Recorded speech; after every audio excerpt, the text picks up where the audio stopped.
Dans la lumière tamisée de ma chambre, je me tenais devant un grand miroir, observant le reflet qui m'était renvoyé. Mes cheveux châtains, toujours indisciplinés, tombaient en mèches rebelles autour de mon visage, accentuant mes traits banals. Je ne pouvais m'empêcher de me comparer à ma sœur, Élise, qui brillait comme une étoile dans le ciel étoilé de notre famille. Élise avait cette grâce naturelle, ce charme irrésistible que tout le monde admirait, y compris notre père, Henri Durand. Il suffisait de voir la façon dont il la regardait, avec des yeux pleins d'admiration, pour comprendre que je n'étais rien d'autre qu'une ombre à ses yeux. Je m'approchai de mon bureau et pris un album photo poussiéreux. Les pages jaunies racontaient l'histoire de notre famille, mais aussi celle de mon exclusion. Chaque image de ma sœur, rayonnante dans ses robes élégantes, me faisait sentir encore plus invisible. « Pourquoi ne suis-je pas un peu plus comme elle ?» murmurai-je pour moi-même, sentant une boule se former dans ma gorge. Soudain, j'entendis un léger coup à ma porte.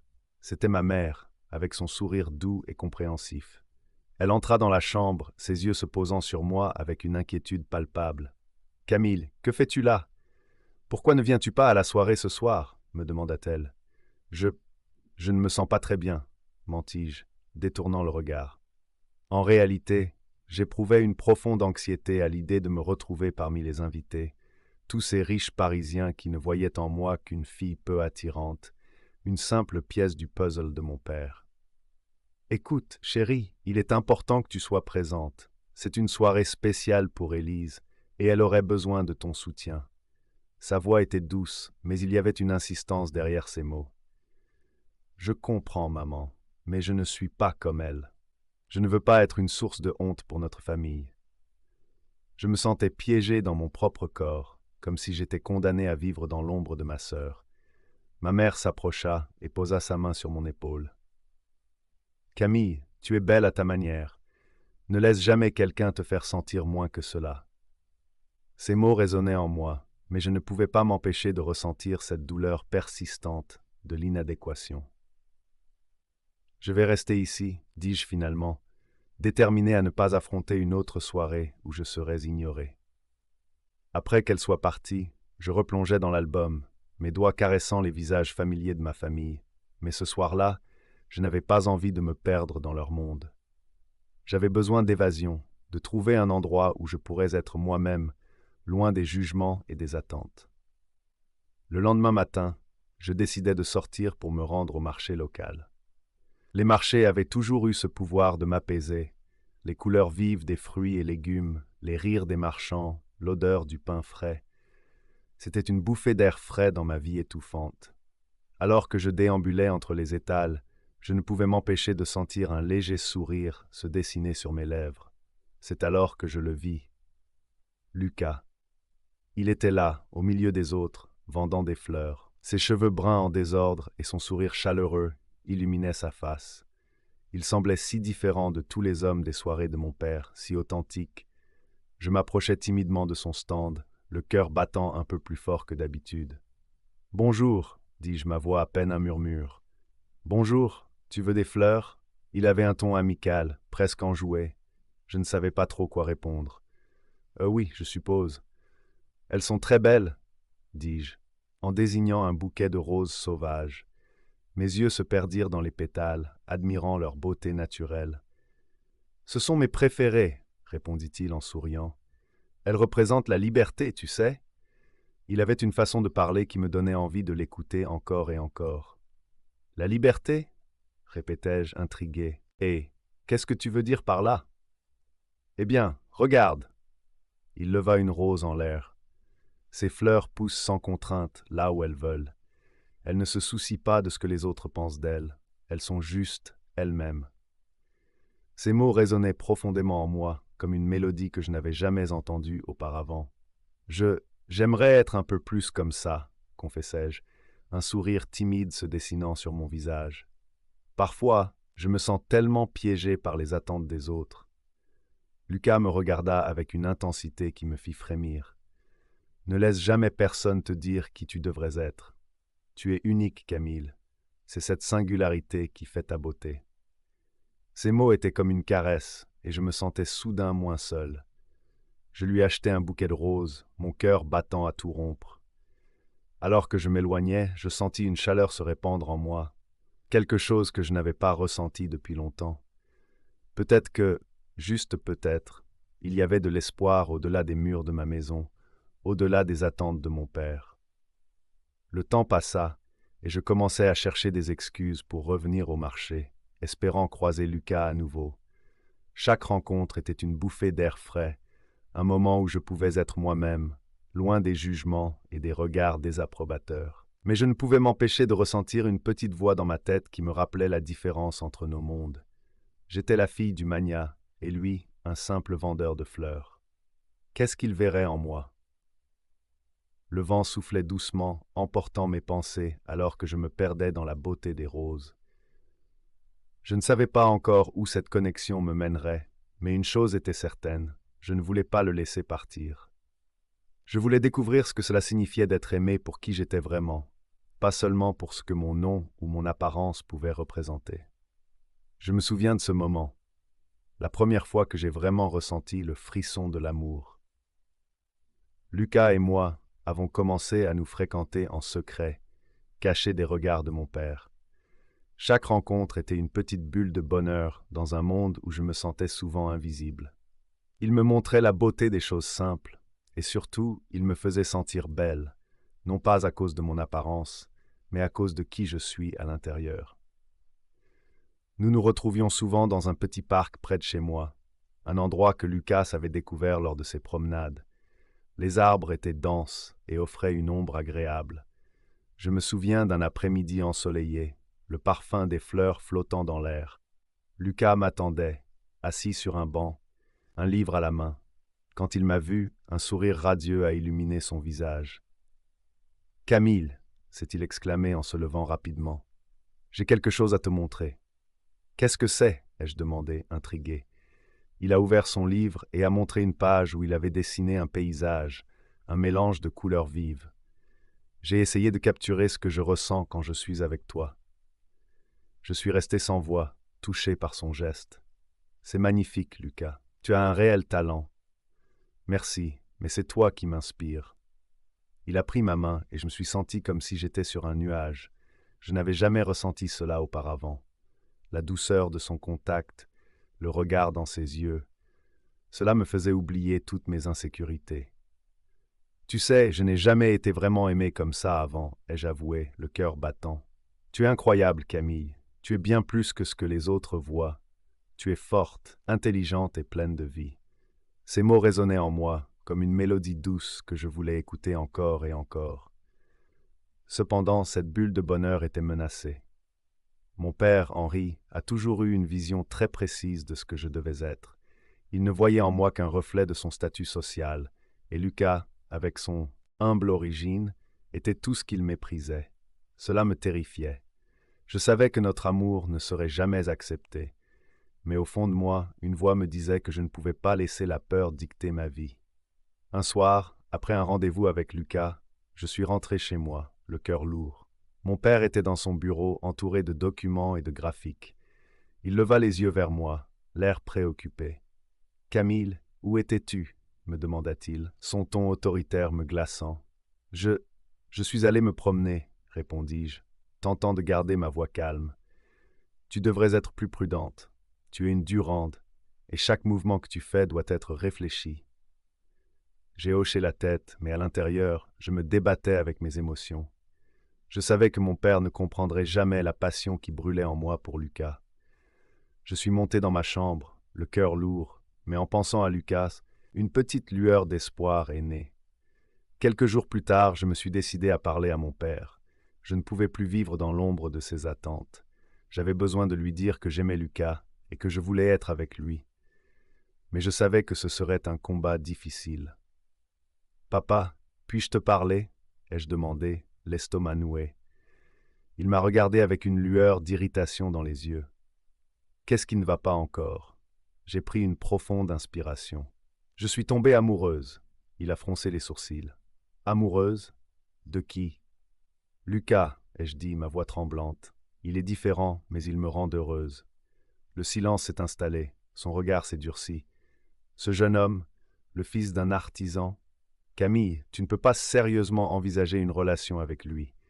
Il n'est pas de notre monde. Mais cela ne devrait pas avoir d'importance, papa, ai-je protesté.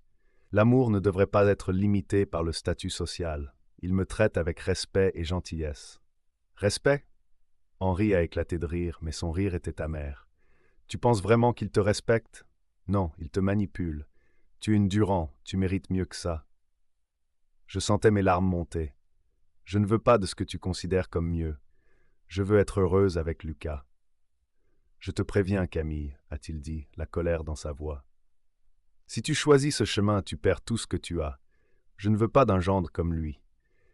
Je suis resté figé, son regard était menaçant. Mais au fond de moi, j'ai su que je ne pouvais pas reculer. Je vais épouser Lucas, ai-je déclaré, ma détermination brûlante en moi. Peu importe ce que tu dis. Henri s'est levé de son bureau, furieux. Tu es folle, Camille. Si tu fais cela, je couperai tous les ponts avec toi. Tu seras seule et sans soutien. Peut-être que c'est ce que je veux, ai-je répliqué, la voix tremblante mais ferme. Je ne peux plus vivre sous ton contrôle. J'ai le droit de choisir ma vie. Je suis sorti de la pièce, le cœur battant, une tempête d'émotions en moi. Je savais que j'avais franchi une étape décisive, mais je me sentais à la fois libéré et terrifié. Si je perdais mon père, je perdrais aussi tout ce que j'avais connu. Mais l'idée de vivre sans Lucas était insupportable. Le lendemain, je suis allé retrouver Lucas au parc. Je lui ai raconté ce qui s'était passé, les mots de mon père résonnant encore dans ma tête. « Je suis désolé, Lucas, ai-je dit, ma voix brisée. Mon père ne l'acceptera jamais. » Il a pris mes mains dans les siennes. « Camille, je ne veux pas que tu te sentes obligée de choisir.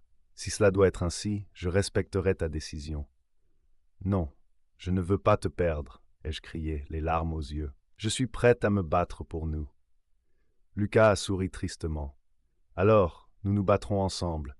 Mais souviens-toi, l'amour n'est pas un combat, c'est un choix. » Nous avons parlé pendant des heures, rêvant d'un avenir où nous pourrions être libres d'aimer sans entrave. Ces moments passent, et ensemble étaient précieux, une lumière dans l'obscurité de ma vie familiale. Mais je savais que le combat ne faisait que commencer. La confrontation avec mon père serait inévitable. Je me tenais là devant le miroir, le jour de mon mariage, ma respiration s'accélérant par vagues de nervosité. La robe blanche m'enveloppait comme un cocon, mais je ne pouvais m'empêcher de me sentir comme une imposture. Mon reflet me semblait étranger, un mélange d'espoir et de doute. Comment avais-je pu en arriver là, à m'apprêter à épouser l'homme que j'aimais, Lucas, alors que mon père, Henri, m'avait toujours dit que je ne valais pas grand-chose? « Camille, tu es magnifique !» murmura une voix douce derrière moi. C'était ma mère, Margot, avec une lueur d'admiration dans les yeux. Elle s'approcha, repoussant une mèche de cheveux de mon visage. « N'oublie jamais, ma chérie, que la beauté ne se mesure pas à l'apparence. C'est ce que tu as dans le cœur qui compte. » Je lui souris, cherchant du réconfort dans ses paroles. Mais même ces encouragements ne pouvaient dissiper l'angoisse qui pesait sur moi. Je me tournai vers la fenêtre, observant les invités arriver. Leur murmure était un bruit de fond, une mélodie de rire et de discussion, mais je ne pouvais m'empêcher de me concentrer sur le regard de mon père, qui allait être là, implacable et critique. « Est-ce que tu es prête ?» demanda Lucas, entrant dans la pièce, son sourire éclatant illuminant la gravité de l'instant. Il portait un costume simple mais élégant, et sa présence réchauffa mon cœur. Je me sentais en sécurité avec lui, comme si rien d'autre n'importait. Prête, je ne sais pas.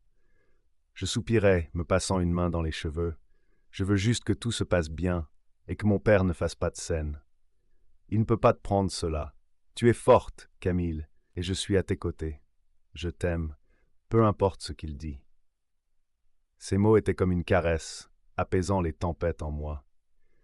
Je pris une profonde inspiration, me rappelant la promesse que nous avions faite à l'un à l'autre, celle de ne jamais abandonner nos rêves, peu importe les obstacles. Nous avions traversé tant d'épreuves ensemble. L'amour que je ressentais pour Lucas était bien plus puissant que la peur de mon père. Nous descendîmes ensemble vers l'église, le parfum des fleurs fraîches flottant dans l'air. Chaque pas me rapprochait de l'autel, mais aussi de la confrontation inévitable avec Henri. Je pouvais déjà l'apercevoir, digne et froid, en train de discuter avec quelques invités, son attitude empreinte de mépris. La cérémonie débuta, et je me concentrais sur Lucas, sur son regard aimant qui illuminait mon cœur. Les vœux approchaient, et je sentais le poids de l'instant. Henri se leva et, avec un ton cinglant, commença son discours. « Mesdames et messieurs, je suis ravi de vous voir tous ici pour célébrer cette union. » Il marqua une pause, ses yeux se posant sur Lucas avec une intensité fulgurante. Bien que je ne puisse pas m'empêcher de me demander si ce jeune homme mérite réellement ma fille. Un murmure parcourut l'assemblée. Je sentis mes joues s'enflammer de honte. Je voulais crier, lui dire de se taire, mais je savais que je devais rester forte.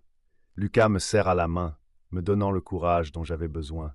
« Je suis sûr qu'il a des qualités que vous ne voyez pas, » répondit Lucas, sa voix calme mais ferme. « Camille n'est pas seulement votre fille, elle est une femme à part entière et elle mérite d'être heureuse. » Henri plissa les lèvres, manifestant son mépris. « Heureuse? Avec un jeune homme sans fortune?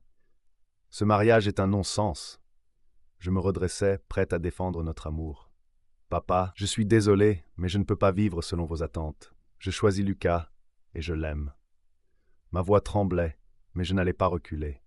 Henri me fixa, l'incompréhension et la colère se mêlant sur son visage. C'était comme si je lui avais enlevé son pouvoir. Mais, avant qu'il puisse rétorquer, une silhouette familière apparut à l'entrée de l'église. C'était Pierre, un ancien ami de mon père, mais son visage était marqué par l'inquiétude. Les murmures s'intensifièrent dans l'église. « Qu'est-ce qui se passe ?» demandai-je à Lucas, le regard fixé sur Pierre. « Je ne sais pas, mais il a l'air troublé, » répondit-il, l'inquiétude se lisant sur son visage. Pierre s'avança et l'atmosphère devint électrique. Je sentais l'angoisse monter en moi, comme un présage de quelque chose de grave. « Henri, je dois te parler. C'est urgent, » dit-il d'une voix ferme. Henri, surpris, se tourna vers lui. « Je suis en train de célébrer le mariage de ma fille, Pierre. Que veux-tu? » « C'est à propos de tes affaires, Henri. Il y a des choses que tu dois expliquer, » insista Pierre, son ton laissant transparaître une tension palpable. Les invités, curieux, échangèrent des regards. Je sentais mon cœur battre la chamade. Qu'est-ce qui se passait? Pourquoi Pierre semblait-il si bouleversé? Henri, visiblement agacé par cette interruption, tenta de balayer l'inquiétude d'un geste.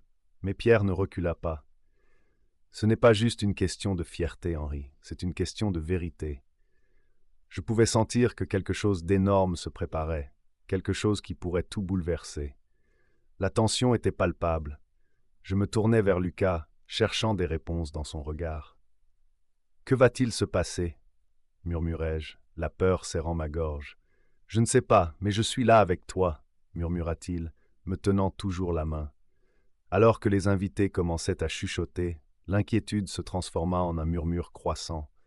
Je n'avais jamais vu mon père aussi vulnérable, et cela me donnait à la fois de l'espoir et de la peur. Que révélait Pierre? Je sentais que le sol se dérobait sous mes pieds, et que tout ce que je croyais savoir sur ma famille allait peut-être changer à jamais. Les mots de Pierre résonnaient dans ma tête. Il y avait une vérité qui devait être révélée, quelque chose que nous ne pouvions ignorer. Mon cœur battait à tout rompre, alors que je réalisais que le jour qui aurait dû être le plus heureux de ma vie était en train de se transformer en un cauchemar.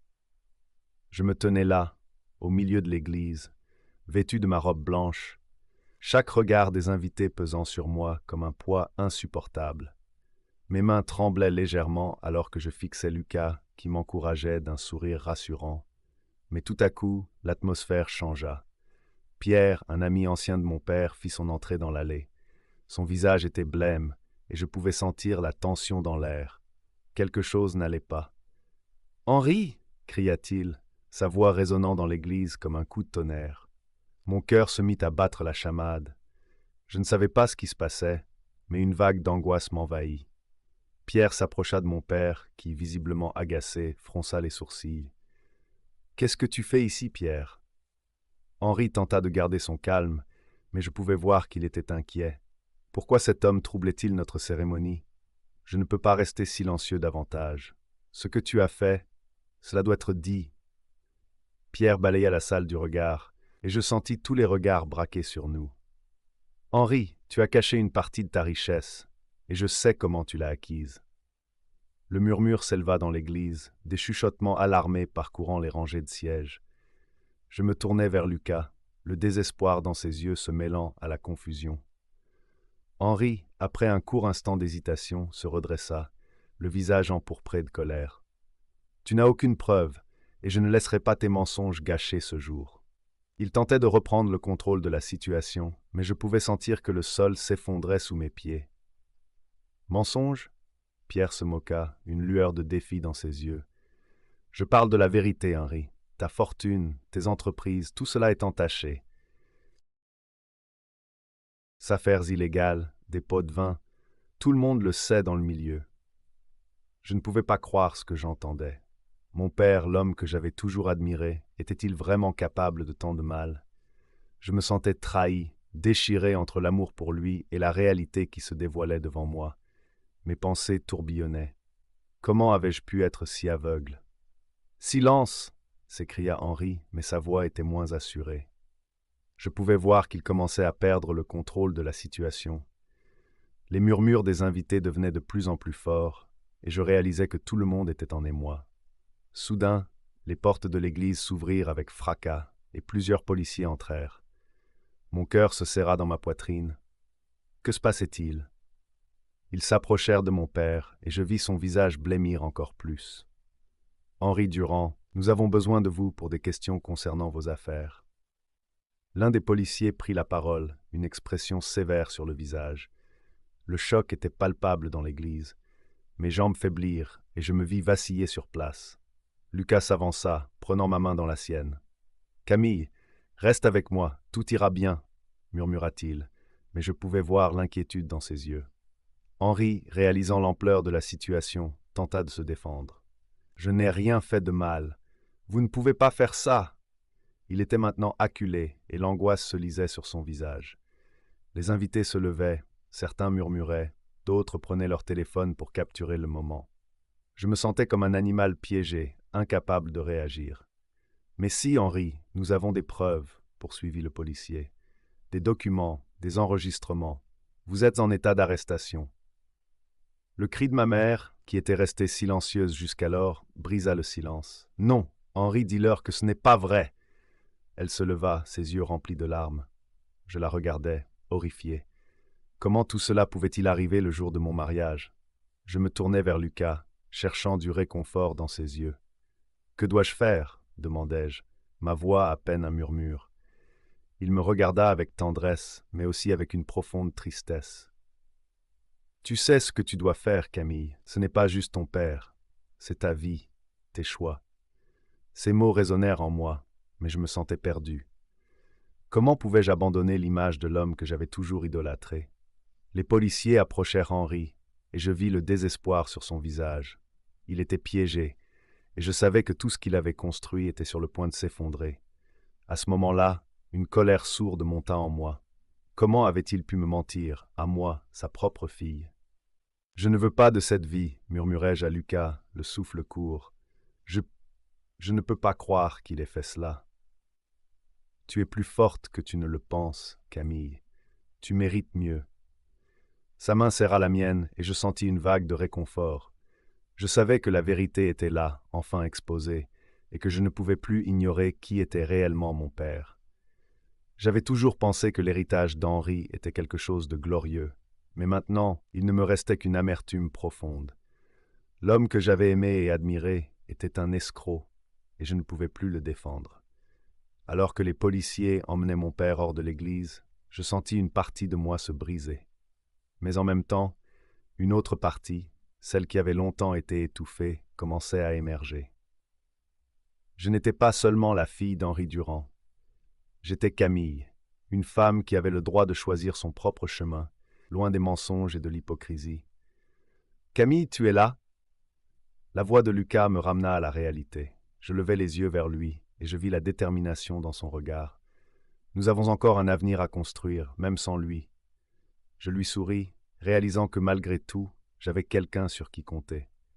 Peut-être que ce jour ne marquait pas seulement la fin d'un rêve, mais le début d'une nouvelle vie, une vie où j'étais libre de choisir ce que je voulais vraiment. Oui, Lucas, dis-je, ma voix plus forte maintenant. Je suis prête à avancer. Les murmures des invités résonnaient dans l'église, créant une atmosphère tendue et électrique.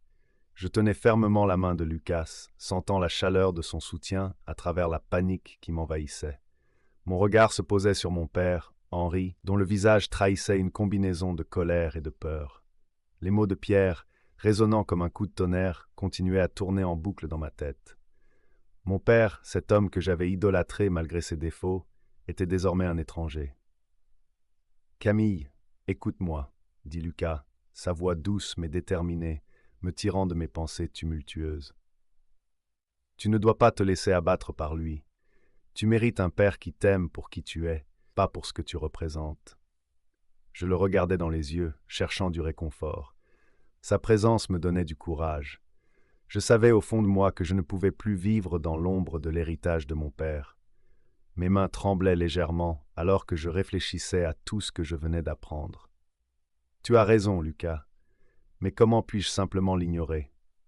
Parle, Camille, exprime ce que tu ressens, c'est le moment. » Sa voix était ferme, mais ses yeux étaient pleins de douceur. Je me levai lentement, le cœur battant à tout rompre.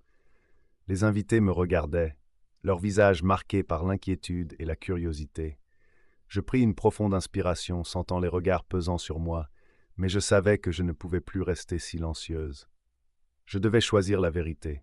« Papa, commençai-je, ma voix tremblante mais résolue, je n'ai jamais voulu être l'héritière de ton empire. Je pensais que notre relation était fondée sur l'amour, mais maintenant je comprends que c'était une illusion. » La salle se tut, tous les regards se tournèrent vers Henri, qui semblait prêt à exploser. « Camille, tu ne sais pas ce que tu dis, » s'écria-t-il, sa voix résonnant comme un coup de fouet. « Tout ce que j'ai fait, je l'ai fait pour toi, pour assurer ton avenir. »« Pour assurer un avenir construit sur des mensonges ?» répliquai-je, ma colère montante. « La richesse, l'héritage, tout cela n'a pas de valeur si cela repose sur des tromperies. Je ne veux pas d'un tel héritage. Je veux vivre ma vie, suivre mon propre chemin, sans le poids de ton nom. » Henri blêmit, et je vis une lueur de désespoir dans ses yeux. « Camille, tu ne sais pas ce que tu fais. Tu es en train de tout détruire. »« Non, papa, c'est toi qui as tout détruit. » Mon cœur se brisait en le regardant, mais je savais que je devais être forte. Je choisis l'amour et la vérité. Je choisis Lucas. Lucas, à mes côtés, étreignait ma main avec ferveur, comme s'il savait que chaque mot que je prononçais le rapprochait un peu plus de mon cœur. Je me tournai vers lui, et je vis dans ses yeux un mélange de fierté et d'inquiétude. « Camille, » je murmura-t-il, mais je l'interrompis, déterminé à continuer.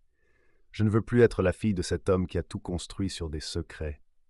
Je ne veux pas faire partie d'un héritage souillé. Je préfère partir à zéro, construire ma propre vie, même si cela signifie renoncer à ta fortune. » Henri, visiblement ébranlé, fit un pas en arrière. Je savais que ce moment marquait un tournant. La salle était silencieuse, chaque invité absorbant mes paroles. Je pouvais sentir la tension dans l'air, comme si chacun retenait son souffle, attendant la réaction de mon père. « Camille, tu es folle !» cria-t-il, la colère se mêlant à la désespérance. « Regarde tout ce que j'ai fait pour toi. Regarde tout ce que j'ai construit. »« Et à quel prix, papa ? À quel prix ?» demandai-je, ma voix maintenant plus forte. « Je refuse de vivre dans un monde où l'argent et le pouvoir priment sur l'honnêteté et l'amour. Je veux être fidèle à moi-même. » Je me tournai vers les invités, cherchant du soutien. Ils semblaient partagés entre la surprise et l'admiration. Certains murmuraient entre eux, d'autres tenaient leur téléphone, enregistrant ce moment historique. « Je choisis de ne pas hériter de tes mensonges, » continuai-je. « Je ne veux plus de cet héritage. Je veux vivre dans la lumière, pas dans l'ombre de tes actions. » Une larme glissa le long de ma joue, mais je la chassai d'un revers de main. Je ne pouvais pas me permettre d'être faible maintenant. J'étais en train de briser les chaînes qui m'avaient retenu si longtemps, et cela me remplissait d'une force nouvelle. « Camille, s'il te plaît. » Henri essaya de me raisonner, mais je le coupai de nouveau. « Non, papa, c'est fini. Je ne suis pas ta marionnette. Je veux choisir ma propre voie, même si cela signifie te perdre. » Je me retournai vers Lucas, le regard rempli d'amour et de détermination. Lucas, je veux que tu sois à mes côtés, peu importe ce qui se passe après cela. Il me sourit, ses yeux brillants. Je suis là pour toi, Camille, toujours. Je m'avançais le cœur battant, et je réalisais que j'étais enfin libre. Libéré des attentes, des mensonges et des chaînes de mon héritage. J'avais choisi l'amour, la vérité et surtout moi-même. Alors que je me tenais là devant tous ces visages, je savais que je venais de poser la première pierre d'un nouveau chapitre de ma vie. Une vie où je pourrais être authentique, où je pourrais aimer sans crainte, où je pourrais me libérer des fantômes du passé. Et dans cette église remplie de secrets et de révélations, je compris qu'un nouveau voyage commençait. Un voyage vers la lumière, vers l'amour véritable, avec Lucas à mes côtés. Je me tenais là, figé, au milieu de l'église, alors que la tension palpable remplissait l'air. Mon père, Henri Durand, était maintenant confronté à la réalité de ses actes. Les murmures des invités tourbillonnaient autour de moi comme une tempête. Je pouvais voir l'angoisse sur le visage des gens que j'avais connus toute ma vie, leurs regards se déplaçant entre moi et mon père, comme s'ils cherchaient à comprendre ce qui se passait. Henri, qui avait toujours été le pilier de notre famille, se tenait là, désemparé, tandis que les policiers s'avançaient vers lui, leurs uniformes sombres contrastant avec l'éclat de la cérémonie de mariage. Je ne pouvais pas croire que tout cela se déroulait devant moi, à quelques pas de l'autel où j'étais censé échanger mes vœux avec Lucas. « Camille, ma chérie, dit-il d'une voix tremblante, cherchant à me rassurer, ce n'est pas ce que tu crois. Je vais clarifier tout cela. » Mais ces mots résonnaient en moi comme une litanie creuse. Je savais maintenant que la façade de mon père était en train de s'effondrer. Je pouvais ressentir un poids énorme se soulever de mes épaules, comme si j'avais passé ma vie à porter le fardeau de ses mensonges. J'étais enfin libre de son emprise. Un murmure traversa l'église alors que les policiers l'entouraient. « Henri Durand, vous êtes en état d'arrestation pour fraude et corruption », annonça l'un d'eux avec une voix ferme. Les invités commencèrent à quitter les bancs, choqués, certains chuchotant, d'autres avec des visages pâles. Je voyais les regards se poser sur moi, certains avec compassion, d'autres avec curiosité.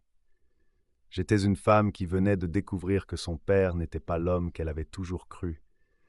Mon cœur battait la chamade, mais une étrange sensation de légèreté m'envahissait.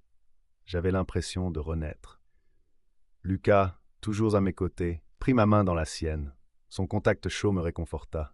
« Camille, regarde-moi, » dit-il doucement, ses yeux remplis de détermination. « Tu es forte. Tu as le droit de choisir ta propre voie maintenant. » Je levai les yeux vers lui, cherchant du réconfort dans son regard. « Je ne sais pas ce que je vais faire sans lui, » murmurait. Bien que je réalisasse à quel point cette affirmation était devenue obsolète. Henri n'avait jamais été vraiment présent pour moi. Son amour, s'il avait jamais existé, était toujours conditionnel à mon obéissance et à ma conformité. « Tu n'as pas besoin de lui, Camille. Tu as des rêves, des passions. Rappelle-toi de l'art. Tu es tellement talentueuse, » dit Lucas, sa voix pleine de conviction. « Pourquoi ne pas te concentrer sur cela ?» Ces mots résonnaient en moi. J'avais toujours aimé peindre, dessiner, créer, mais j'avais mis tout cela de côté, persuadé que la vie ne me permettrait jamais de faire ce que j'aimais. Mon père ne comprenait pas ma passion pour l'art, il ne voyait que des chiffres et des profits. Mais maintenant, je pouvais voir un chemin qui s'ouvrait devant moi, un chemin de liberté et de créativité. « Tu as raison, » dis-je enfin, ma voix se renforçant. « Je vais m'y remettre, je vais poursuivre mes rêves. » La détermination dans ma voix sembla apporter un peu de lumière à la situation sombre qui m'entourait. Les policiers emmenèrent mon père hors de l'église et je sentis une vague de soulagement. C'était la fin d'un chapitre de ma vie, un chapitre que j'avais longtemps voulu fermer. Alors que les invités commençaient à quitter l'église, je ressentis une vague d'émotion. Certains me jetèrent des regards compatissants, d'autres évitèrent de croiser mon regard, incapables de faire face à la réalité. Mais je n'avais pas besoin de leur approbation. Une nouvelle vie m'attendait et je n'étais pas seul. Lucas était à mes côtés. « Tu sais, dit-il en me regardant avec tendresse, je suis si fier de toi. Tu es une femme incroyable et tu as tant à offrir au monde. » Je ne pouvais m'empêcher de sourire. Ces mots étaient comme une promesse que je n'étais pas seul dans cette quête. Ensemble, nous pourrions surmonter n'importe quel obstacle. Et c'est alors qu'une pensée me frappa. La fortune de mon père, si elle était entachée de mensonges, avait toujours été liée à quelque chose de plus grand. En grandissant, j'avais souvent entendu des histoires sur l'entreprise familiale qui avait été fondée sur l'art. Mes ancêtres avaient été des artistes, des créateurs et des visionnaires. Peut-être que cette richesse, bien que ternie par la corruption, pouvait être redirigée vers quelque chose de beau. Lucas, dis-je avec excitation, je viens de réaliser quelque chose. L'entreprise familiale, elle était impliquée dans l'art. Peut-être que je peux reprendre ce héritage et lui donner un nouveau sens. Ses yeux s'illuminèrent d'enthousiasme. C'est une idée brillante, Camille. Tu pourrais organiser des expositions, soutenir des artistes émergents. Cela pourrait être une façon de redonner à la communauté. Je me sentais vivante à cette idée. Je pouvais utiliser cette fortune pour créer quelque chose de positif, pour aider ceux qui avaient du talent, mais pas les moyens de s'exprimer. Je savais que l'art pouvait guérir, rassembler les gens et apporter de la joie. Oui, m'écriai-je, ma voix pleine d'enthousiasme. Je vais créer une fondation pour soutenir les artistes. Je vais prouver que la beauté intérieure et l'intégrité sont les véritables clés du succès. Ensemble, nous sortîmes de l'église, main dans la main, prêts à embrasser un avenir radieux. Je savais que le chemin serait parsemé d'embûches, mais je n'avais plus peur. J'avais trouvé ma voie, ma passion, et surtout, j'avais trouvé l'amour. Et c'était cela qui comptait le plus. En marchant sous le ciel bleu, je me sentais légère et remplie d'espoir. Je savais que j'allais enfin vivre pour moi-même, pour mes rêves, et pour ceux qui avaient besoin d'un peu de lumière dans leur vie. L'avenir était à moi, et je n'avais jamais été aussi prête à l'affronter.